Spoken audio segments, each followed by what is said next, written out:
அவர் ஒரு ராணி. ஆனால் கிரீடம் அவருக்கு பாரமாகவே இருந்தது. 2 வயதில் தந்தையை இழந்த அந்த சிறுமிக்கு அம்மா தான் உலகம்.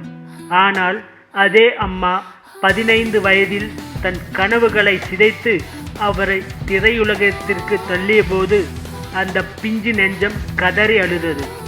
படிக்க ஆசைப்பட்ட ஒரு சிறுமி கேமரா முன்னால் ஒப்பனை போட்டுக்கொண்டு நின்ற அந்த முதல் நாள் தான் ஜெயலலிதா என்கிற தனிமையின் ஆரம்பம். திரைப்படங்களில் கோடிக்கணக்கான ரசிகர்கள், ஆனால் நிஜ வாழ்க்கையில் எம்ஜிஆர் எனும் மகா சக்திக்கு நிழலாகவே வாழ வேண்டிய கட்டாயம். தன் உடை, தன் பணம், தன் வாழ்க்கை என எதையுமே சுயமாக தீர்மானிக்க முடியாத ஒரு தங்க கூடு வாழ்க்கை அது. 1980களில் தன் காதல் தோற்று போன போது தற்கொலை வரை சென்று மீண்ட அந்த வலியை அவர் யாரிடமும் பகிர்ந்து கொள்ளவில்லை. அவருடைய உண்மையான சோகம் அரசியலில் தொடங்கியது.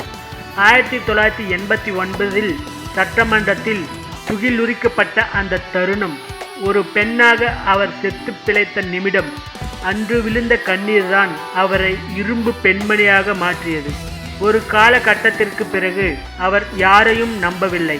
சுற்றி 1000 பேர் இருந்தாலும் அந்த போயஸ் கார்டன் பங்களாவில் அவள் ஒரு தனி மரமாகவே வாழ்ந்தார்.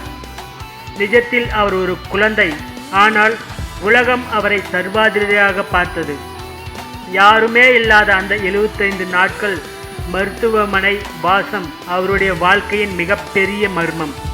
கைத்தட்டல்களுக்கு இடையே மறைந்த அந்த மகாராணியின் இதயம் வாழ்நாள் முழுவதும் தேடியது ஒரே ஒரு விஷயத்தை தான், உண்மையான அன்பை மட்டும்தான் அது. இது போன்ற மறைக்கப்பட்ட தகவல்களுக்கு மாணிக்கம் வியூஸ் சேனலை சப்ஸ்கிரைப் செய்து கொள்ளுங்கள். நன்றி, வணக்கம்.